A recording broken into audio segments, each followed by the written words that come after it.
83e section des scènes de la vie privée, tome 2. Cet enregistrement Les Brivos fait partie du domaine public. Scènes de la vie privée, tome 2, Le Message, par Honoré de Balzac. À Monsieur le Marquis Damaso Paretto. J'ai toujours eu le désir de raconter une histoire simple et vraie, au récit de laquelle un jeune homme et sa maîtresse fussent saisis de frayeur et se réfugiassent au cœur l'un de l'autre, comme deux enfants qui se serrent en rencontrant un serpent sur le bord d'un bois.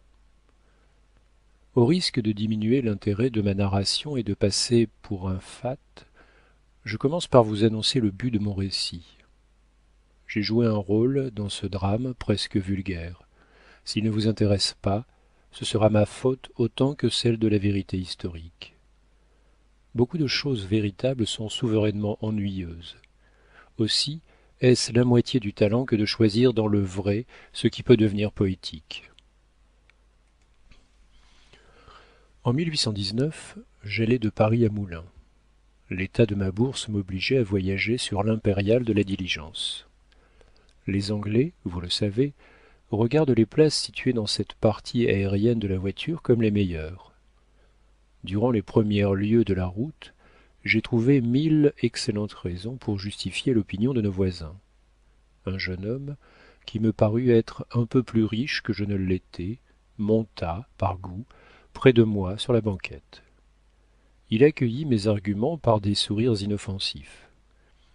Bientôt, une certaine conformité d'âge, de pensée, notre mutuel amour pour le grand air, pour les riches aspects des pays que nous découvrions à mesure que la lourde voiture avançait, puis je ne sais quelle attraction magnétique, impossible à expliquer, firent naître entre nous cette espèce d'intimité momentanée à laquelle les voyageurs s'abandonnent avec d'autant plus de complaisance que ce sentiment éphémère paraît devoir cesser promptement et n'engager à rien pour l'avenir. Nous n'avions pas fait 30 lieues que nous parlions des femmes et de l'amour. Avec toutes les précautions oratoires voulues, en semblable occurrence, il fut naturellement question de nos maîtresses. Jeunes tous deux, nous n'en étions encore l'un et l'autre qu'à la femme d'un certain âge, c'est-à-dire à la femme qui se trouve entre 35 et 40 ans. Oh, un poète qui nous eût écoutés de Montargis, à je ne sais plus quel relais, aurait recueilli des expressions bien enflammées, des portraits ravissants et de bien douces confidences. Nos craintes pudiques, nos interjections silencieuses et nos regards encore rougissants étaient empreints d'une éloquence dont le charme naïf ne s'est plus retrouvé pour moi. Sans doute, il faut rester jeune pour comprendre la jeunesse. Ainsi, nous nous comprîmes à merveille sur tous les points essentiels de la passion. Et, d'abord, nous avions commencé à poser en fait et en principe qu'il n'y avait rien de plus sot au monde qu'un acte de naissance, que bien des femmes de 40 ans étaient plus jeunes que certaines de 20 ans, et qu'en définitif, les femmes n'avaient réellement que l'âge qu'elles paraissaient avoir. Ce système ne mettait pas de terme à l'amour, et nous nagions, de bonne foi, dans un océan sans bornes. Enfin, après avoir fait nos maîtresses jeunes, charmantes, dévouées, comtesses, pleines de goût, spirituelles, fines, après leur avoir donné de jolis pieds, une peau satinée et même doucement parfumée, nous nous avouâmes, lui, que madame une telle avait 38 ans, et moi de mon côté, que j'adorais une quadragénaire. Là-dessus, délivrés l'un et l'autre d'une espèce de crainte vague, nous reprîmes nos confidences de plus belle, en nous trouvant confrères en amour. Puis, ce fut à qui, de nous deux, accuserait le plus de sentiment. L'un avait fait une fois 200 lieues pour voir sa maîtresse pendant 1 heure. L'autre avait risqué de passer pour un loup et d'être fusillé dans un parc afin de se trouver à un rendez-vous nocturne. Enfin, toutes nos folies. S'il y a du plaisir à se rappeler les dangers passés, n'y a-t-il pas aussi bien des délices à se souvenir des plaisirs évanouis? C'est jouir 2 fois. Les périls, les grands et petits bonheurs, nous nous disions tout, même les plaisanteries. La comtesse de mon ami avait fumé un cigare pour lui plaire. La mienne me faisait mon chocolat et ne passait pas un jour sans m'écrire ou me voir. La sienne était venue demeurer chez lui pendant 3 jours au risque de se perdre. La mienne avait fait encore mieux, ou pis, si vous voulez. Nos maris adoraient d'ailleurs nos comtesses. Ils vivaient esclaves sous le charme que possèdent toutes les femmes aimantes. Et, plus niais que l'ordonnance ne le porte, ils ne nous faisaient tout juste de péril que ce qu'il en fallait pour augmenter nos plaisirs. Oh, comme le vent emportait vite nos paroles et nos douces risées. En arrivant à Pouilly, j'examinai fort attentivement la personne de mon nouvel ami. Certes, je crus facilement qu'il devait être très sérieusement aimé. Figurez-vous un jeune homme de taille moyenne, mais très bien proportionné, ayant une figure heureuse et pleine d'expression. Ses cheveux étaient noirs et ses yeux bleus. Ses lèvres étaient faiblement rosées, ses dents blanches et bien rangées. Une pâleur gracieuse décorait encore ses traits fins, puis un léger cercle de bistre cernait ses yeux, comme s'il eût été convalescent.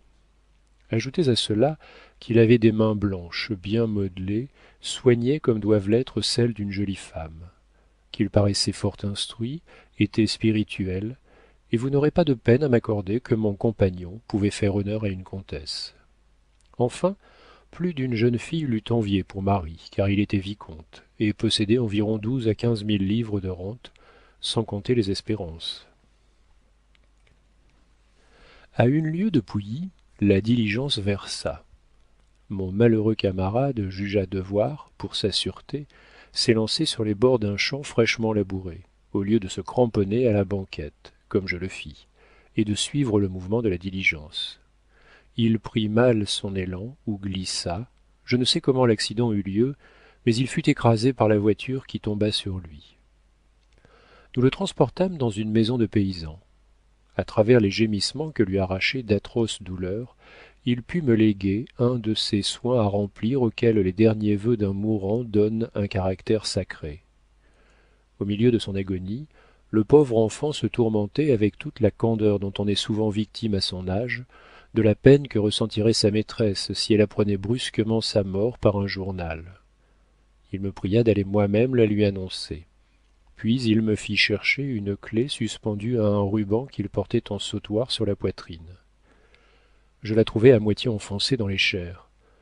Le mourant ne proféra pas la moindre plainte lorsque je la retirai, le plus délicatement qu'il me fut possible, de la plaie qu'elle y avait faite.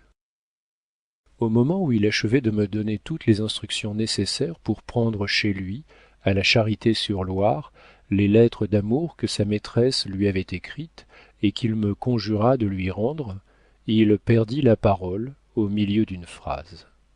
Mais son dernier geste me fit comprendre que la fatale clef serait un gage de ma mission auprès de sa mère. Affligé de ne pouvoir formuler un seul mot de remerciement, car il ne doutait pas de mon zèle, il me regarda d'un œil suppliant pendant un instant, me dit adieu en me saluant par un mouvement de cils, puis il pencha la tête et mourut. Sa mort fut le seul accident funeste que causa la chute de la voiture. Encore y eut-il un peu de sa faute, me disait le conducteur. À la Charité, j'accomplis le testament verbal de ce pauvre voyageur. Sa mère était absente. Ce fut une sorte de bonheur pour moi. Néanmoins, j'eus à essuyer la douleur d'une vieille servante qui chancela lorsque je lui racontai la mort de son jeune maître. Elle tomba demi-morte sur une chaise en voyant cette clef encore empreinte de sang. Mais comme j'étais tout préoccupé d'une plus haute souffrance, celle d'une femme à laquelle le sort arrachait son dernier amour, je laissai la vieille femme de charge poursuivant le cours de ses prosopopées, et j'emportai la précieuse correspondance soigneusement cachetée par mon ami d'un jour. Le château où demeurait la comtesse se trouvait à 8 lieues de Moulins, et encore fallait-il, pour y arriver, faire quelques lieues dans les terres. Il m'était alors assez difficile de m'acquitter de mon message. Par un concours de circonstances inutile à expliquer, je n'avais que l'argent nécessaire pour atteindre Moulins. Cependant, avec l'enthousiasme de la jeunesse, je résolus de faire la route à pied et d'aller assez vite pour devancer la renommée des mauvaises nouvelles, qui marche si rapidement. Je m'informai du plus court chemin et j'allai par les sentiers du Bourbonnais, portant, pour ainsi dire, un mort sur mes épaules. À mesure que je m'avançais vers le château de Montpersan, j'étais de plus en plus effrayé du singulier pèlerinage que j'avais entrepris. Mon imagination inventait 1000 fantaisies romanesques. Je me représentais toutes les situations dans lesquelles je pouvais rencontrer madame la comtesse de Montpersan ou, pour obéir à la poétique des romans, la Juliette tant aimée du jeune voyageur. Je forgeais des réponses spirituelles à des questions que je supposais devoir m'être faites. C'était à chaque détour de bois, dans chaque chemin creux, une répétition de la scène de sosie et de sa lanterne, à laquelle il rend compte de la bataille. À la honte de mon cœur, je ne pensais d'abord qu'à mon maintien, à mon esprit, à l'habileté que je voulais déployer. Mais lorsque je fus dans le pays, une réflexion sinistre me traversa l'âme comme un coup de foudre qui sillonne et déchire une voile de nuée grise. Quelle terrible nouvelle pour une femme qui, tout occupée en ce moment de son jeune ami, espérait d'heure en heure des joies sans nom, après s'être donné 1000 peines pour l'amener légalement chez elle. Enfin, il y avait encore une charité cruelle à être le messager de la mort. Aussi hâtai-je le pas en me crottant et m'embourbant dans les chemins du Bourbonnais. J'atteignis bientôt une grande avenue de châtaigniers au bout de laquelle les masses du château de Montpersan se dessinèrent dans le ciel comme des nuages bruns à contours clairs et fantastiques. En arrivant à la porte du château, je la trouvai tout ouverte. Cette circonstance imprévue détruisait mes plans et mes suppositions. Néanmoins, j'entrai hardiment et j'eus aussitôt à mes côtés 2 chiens qui aboyèrent en vrais chiens de campagne. À ce bruit, une grosse servante accourut, et quand je lui eus dit que je voulais parler à madame la comtesse, elle me montra par un geste de la main les massifs d'un parc à l'anglaise qui serpentait autour du château, et me répondit « Madame est par là ». Merci, dis-je d'un air ironique. Son par là pouvait me faire errer pendant 2 heures dans le parc. Une jolie petite fille à cheveux bouclés, à ceinture rose, à robe blanche, à pèlerine plissée, arriva sur ces entrefaites, entendit ou saisit la demande et la réponse. À mon aspect, elle disparut en criant d'un petit accent fin. Ma mère, voilà un monsieur qui veut vous parler, et moi de suivre, à travers les détours des allées, les sauts et les bonds de la pèlerine blanche qui, semblable à un feu follet, me montrait le chemin que prenait la petite fille. Il faut tout dire. Au dernier buisson de l'avenue, j'avais rehaussé mon col, brossé mon mauvais chapeau et mon pantalon avec les parements de mon habit avec ses manches et les manches l'une par l'autre. Puis, je l'avais boutonné soigneusement pour montrer le drap des revers, toujours un peu plus neuf que ne l'est le reste. Enfin, j'avais fait descendre mon pantalon sur mes bottes, artistement frottées dans l'herbe. Grâce à cette toilette de Gascon, j'espérais ne pas être pris pour l'ambulant de la sous-préfecture. Mais quand aujourd'hui je me reporte par la pensée à cette heure de ma jeunesse, je ris parfois de moi-même. Tout à coup, au moment où je composais mon maintien, au détour d'une verte sinuosité, au milieu de 1000 fleurs éclairées par un chaud rayon de soleil, j'aperçus Juliette et son mari. La jolie petite fille tenait sa mère par la main, et il était facile de s'apercevoir que la comtesse avait hâté le pas en entendant la phrase ambiguë de son enfant. Étonnée à l'aspect d'un inconnu qui la saluait d'un air assez gauche, elle s'arrêta, me fit une mine froidement polie et une adorable moue qui, pour moi, révélait toutes ses espérances trompées. Je cherchai, mais vainement, quelques-unes de mes belles phrases si laborieusement préparées. Pendant ce moment d'hésitation mutuelle, le mari put alors arriver en scène. Des myriades de pensées passèrent dans ma cervelle.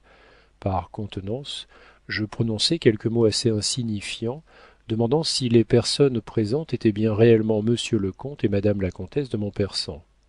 Ces niaiseries me permirent de juger d'un seul coup d'œil et d'analyser, avec une perspicacité rare à l'âge que j'avais, les deux époux dont la solitude allait être si violemment troublée.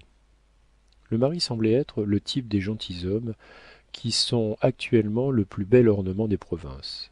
Il portait de grands souliers à grosses semelles. Je les place en première ligne, parce qu'ils me frappèrent plus vivement encore que son habit noir fané, son pantalon usé, sa cravate lâche et son col de chemise recroquevillé.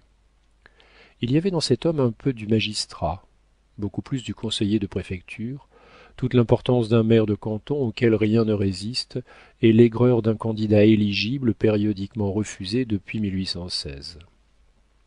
Incroyable mélange de bon sens campagnard et de sottise. Point de manière, mais la morgue de la richesse.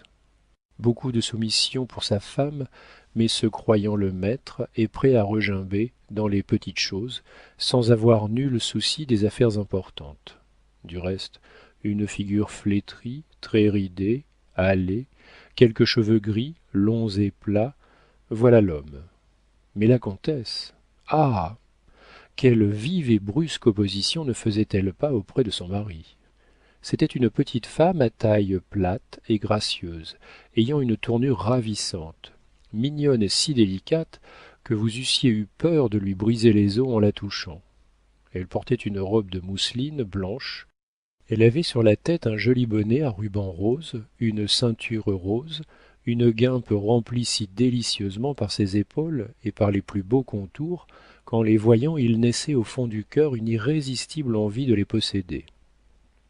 Ses yeux étaient vifs, noirs, expressifs, ses mouvements doux, son pied charmant. Un vieil homme à bonne fortune ne lui eût pas donné plus de 30 années, tant il y avait de jeunesse dans son front et dans les détails les plus fragiles de sa tête. Quant au caractère, elle me parut tenir tout à la fois de la comtesse de Lignolles et de la marquise de B, deux types de femmes toujours frais dans la mémoire d'un jeune homme, quand il a lu le roman de Louvet.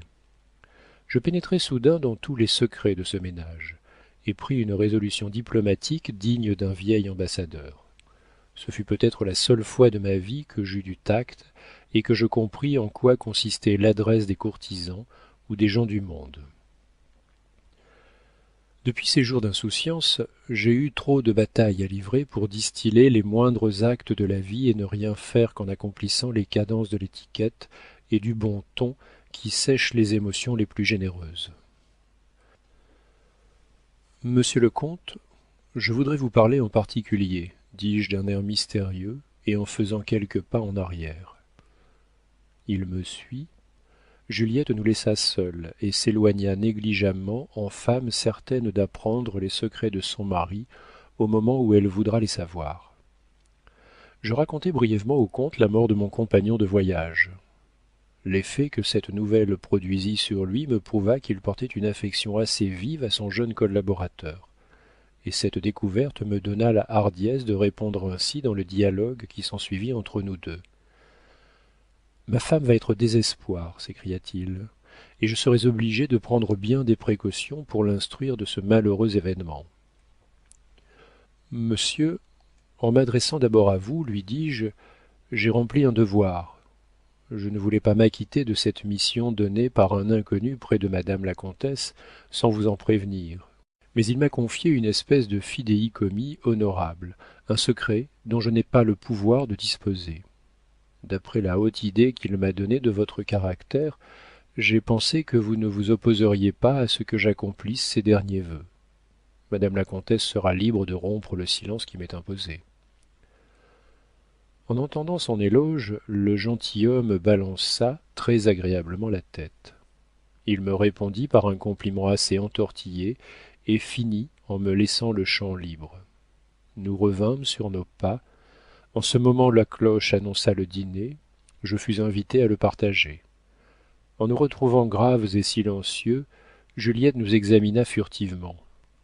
Étrangement surprise de voir son mari prenant un prétexte frivole pour nous procurer un tête-à-tête, elle s'arrêta en me lançant un de ces coups d'œil qu'il n'est donné qu'aux femmes de jeter. Il y avait dans son regard toute la curiosité permise à une maîtresse de maison qui reçoit un étranger tombé chez elle comme des nus. Il y avait toutes les interrogations que méritait ma mise, ma jeunesse et ma physionomie, contraste singulier. Puis tout le dédain d'une maîtresse idolâtrée aux yeux de qui les hommes ne sont rien, hormis un seul. Il y avait des craintes involontaires, de la peur, et l'ennui d'avoir un hôte inattendu, quand elle venait, sans doute, de ménager à son amour tous les bonheurs de la solitude. Je compris cette éloquence muette, et j'y répondis par un triste sourire plein de pitié, de compassion. Alors je la contemplai pendant un instant, dans tout l'éclat de sa beauté, par un jour serein au milieu d'une étroite allée bordée de fleurs. En voyant cet admirable tableau, je ne pus retenir un soupir. Hélas, madame, je viens de faire un bien pénible voyage, entrepris pour vous seule. Monsieur, me dit-elle. Oh, repris-je, je viens au nom de celui qui vous nomme Juliette. Elle pâlit. Vous ne le verrez pas aujourd'hui. Il est malade dit-elle à voix basse. Oui, lui répondis-je, mais de grâce, modérez-vous. Je suis chargé par lui de vous confier quelques secrets qui vous concernent, et croyez que jamais messager ne sera ni plus discret, ni plus dévoué. Qu'y a-t-il? S'il ne vous aimait plus? Oh, cela est impossible, s'écria-t-elle en laissant échapper un léger sourire qui n'était rien moins que franc. Tout à coup, elle eut une sorte de frisson, me jeta un regard fauve et prompt, rougit et dit: Il est vivant? Grand Dieu, quel mot terrible! J'étais trop jeune pour en soutenir l'accent. Je ne répondis pas et regardai cette malheureuse femme d'un air hébété. Monsieur, monsieur, une réponse! S'écria-t-elle. Oui, madame. Cela est-il vrai? Oh, dites-moi la vérité, je puis l'entendre. Dites. Toute douleur me sera moins poignante que ne l'est mon incertitude. Je répondis par 2 larmes que m'arrachèrent les étranges accents par lesquels ces phrases furent accompagnées. Elle s'appuya sur un arbre en jetant un faible cri. Madame, lui dis-je, voici votre mari. Est-ce que j'ai un mari? À ce mot, elle s'enfuit et disparut. Eh bien, le dîner refroidit, s'écria le comte. Venez, monsieur. Là-dessus, je suivis le maître de la maison qui me conduisit dans une salle à manger, où je vis un repas servi avec tout le luxe auquel les tables parisiennes nous ont accoutumés. Il y avait 5 couverts, ceux des 2 époux et celui de la petite fille, le mien, qui devait être le sien, le dernier étant celui d'un chanoine de Saint-Denis qui, les grâces dites, demanda: Où donc est notre chère comtesse? Oh, elle va venir, répondit le comte qui, après nous avoir servi avec empressement le potage, s'en donna une très ample assiété et l'expédia merveilleusement vite. Oh, mon neveu, s'écria le chanoine, si votre femme était là, vous seriez plus raisonnable. Papa se fera mal, dit la petite fille d'un air malin. Un instant après ce singulier épisode gastronomique, et au moment où le comte découpait avec empressement je ne sais quelle pièce de venaison, une femme de chambre entra et dit: Monsieur, nous ne trouvons point madame. À ce mot, je me levai par un mouvement brusque en redoutant quelque malheur, et ma physionomie exprima si vivement mes craintes que le vieux chanoine me suivit au jardin. Le mari vint par décence jusque sur le seuil de la porte. Restez, restez, n'ayez aucune inquiétude, nous cria-t-il. Mais il ne nous accompagna point. Le chanoine, la femme de chambre et moi nous parcourûmes les sentiers et les boulingrins du parc, appelant, écoutant, et d'autant plus inquiet que j'annonçai la mort du jeune vicomte. En courant, je racontai les circonstances de ce fatal événement et m'aperçus que la femme de chambre était extrêmement attachée à sa maîtresse, car elle entra bien mieux que le chanoine dans les secrets de ma terreur. Nous allâmes aux pièces d'eau, nous visitâmes tout sans trouver la comtesse, ni le moindre vestige de son passage. Enfin, en revenant le long d'un mur, j'entendis des gémissements sourds et profondément étouffés qui semblaient sortir d'une espèce de grange. À tout hasard j'y entrai. nous y découvrîmes Juliette, qui, mue par l'instinct du désespoir, s'y était ensevelie au milieu du foin. Elle avait caché là sa tête afin d'assourdir ces horribles cris, obéissant à une invincible pudeur. C'étaient des sanglots, des pleurs d'enfant, mais plus pénétrants, plus plaintifs. Il n'y avait plus rien dans le monde pour elle. La femme de chambre dégagea sa maîtresse, qui se laissa faire avec la flasque insouciance de l'animal mourant. Cette fille ne savait rien dire autre chose que allons, madame, allons. Le vieux chanoine demandait mais qu'a-t-elle? Qu'avez-vous, ma nièce? Enfin, aidé par la femme de chambre, je transportai Juliette dans sa chambre. Je recommandai soigneusement de veiller sur elle et de dire à tout le monde que la comtesse avait la migraine. Puis, nous redescendîmes, le chanoine et moi, dans la salle à manger.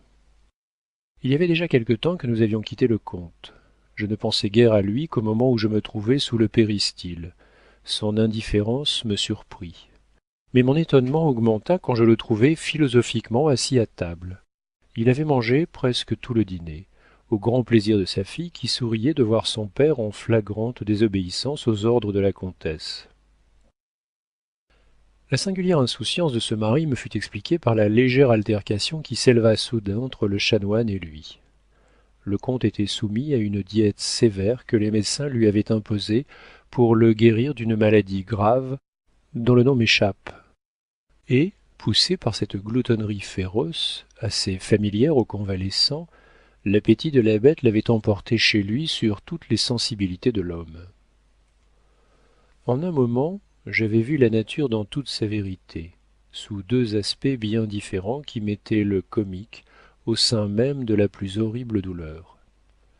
La soirée fut triste, j'étais fatigué, le chanoine employait toute son intelligence à deviner la cause des pleurs de sa nièce. Le mari digérait silencieusement, après s'être contenté d'une assez vague explication que la comtesse lui fit donner de son malaise par sa femme de chambre et qui fut, je crois, empruntée aux indispositions naturelles à la femme. Nous nous couchâmes tous de bonne heure. En passant devant la chambre de la comtesse pour aller au gîte où me conduisit un valet, je demandai timidement de ses nouvelles. En reconnaissant ma voix, elle me fit entrer, voulut me parler, mais, ne pouvant rien articuler, elle inclina la tête et je me retirai. Malgré les émotions cruelles que je venais de partager avec la bonne foi d'un jeune homme, je dormis accablé par la fatigue d'une marche forcée. À une heure avancée de la nuit, je fus réveillé par les aigres bruissements que produisirent les anneaux de mes rideaux violemment tirés sur leurs tringles de fer. Je vis la comtesse assise sur le pied de mon lit. Son visage recevait toute la lumière d'une lampe posée sur ma table. Est-ce bien vrai, monsieur? Me dit-elle. Je ne sais comment je puis vivre après l'horrible coup qui vient de me frapper. Mais en ce moment, j'éprouve du calme. Je veux tout apprendre. Quel calme, me dis-je en apercevant l'effrayante pâleur de son teint qui contrastait avec la couleur brune de sa chevelure, en entendant les sons gutturaux de sa voix, en restant stupéfait des ravages dont témoignaient tous ses traits altérés. Elle était étiolée déjà comme une feuille dépouillée des dernières teintes qui impriment l'automne. Ses yeux rouges et gonflés, dénués de toute leur beauté, ne réfléchissaient qu'une amère et profonde douleur. Vous eussiez dit d'un nuage gris, là où naguère pétillait le soleil. Je lui redis simplement, sans trop appuyer sur certaines circonstances trop douloureuses pour elle, l'événement rapide qui l'avait privée de son ami. Je lui racontai la première journée de notre voyage, si remplie par les souvenirs de leur amour. Elle ne pleura point, elle écoutait avec avidité, la tête penchée vers moi comme un médecin zélé qui épie un mal. Saisissant un moment où elle me parut avoir entièrement ouvert son cœur aux souffrances et vouloir se plonger dans son malheur avec toute l'ardeur que donne la première fièvre du désespoir, je lui parlai des craintes qui agitèrent le pauvre mourant, et lui dis comment et pourquoi il m'avait chargé de ce fatal message. Ses yeux se séchèrent alors sous le feu sombre qui s'échappa des plus profondes régions de l'âme. Elle put pâlir encore. Lorsque je lui tendis les lettres que je gardais sous mon oreiller, elle les prit machinalement, puis elle tressaillit violemment et me dit d'une voix creuse: et moi qui brûlais les siennes. Je n'ai rien de lui, rien, rien. Elle se frappa fortement le front. Madame, lui dis-je, elle me regarda par un mouvement convulsif. J'ai coupé sur sa tête, dis-je en continuant, une mèche de cheveux que voici. Et je lui présentai ce dernier, cet incorruptible lambeau de celui qu'elle aimait. Ah, si vous aviez reçu comme moi les larmes brûlantes qui tombèrent alors sur mes mains, vous sauriez ce qu'est la reconnaissance, quand elle est si voisine du bienfait. Elle me serra les mains, et d'une voix étouffée, avec un regard brillant de fièvre, un regard où son frêle bonheur rayonnait à travers d'horribles souffrances. Ah, vous aimez, dit-elle, soyez toujours heureux, ne perdez pas celle qui vous est chère. Elle n'acheva pas et s'enfuit avec son trésor. Le lendemain, cette scène nocturne, confondue dans mes rêves, me parut être une fiction. Il fallut, pour me convaincre de la douloureuse vérité, que je cherchasse infructueusement les lettres sous mon chevet. Il serait inutile de vous raconter les événements du lendemain. Je restai plusieurs heures encore avec la Juliette que m'avait tant vantée mon pauvre compagnon de voyage. Les moindres paroles, les gestes, les actions de cette femme me prouvèrent la noblesse d'âme, la délicatesse de sentiment qui faisait d'elle une de ces chères créatures d'amour et de dévouement si rares semées en cette terre. Le soir, le comte de Montpersan me conduisit lui-même jusqu'à Moulins. En y arrivant, il me dit avec une sorte d'embarras: Monsieur, si ce n'est pas abuser de votre complaisance et agir bien indiscrètement avec un inconnu auquel nous avons déjà des obligations, voudriez-vous avoir la bonté de remettre à Paris, puisque vous y allez, chez monsieur de... j'ai oublié le nom, rue du Sentier, une somme que je lui dois et qu'il m'a prié de lui faire promptement passer. Volontiers, dis-je.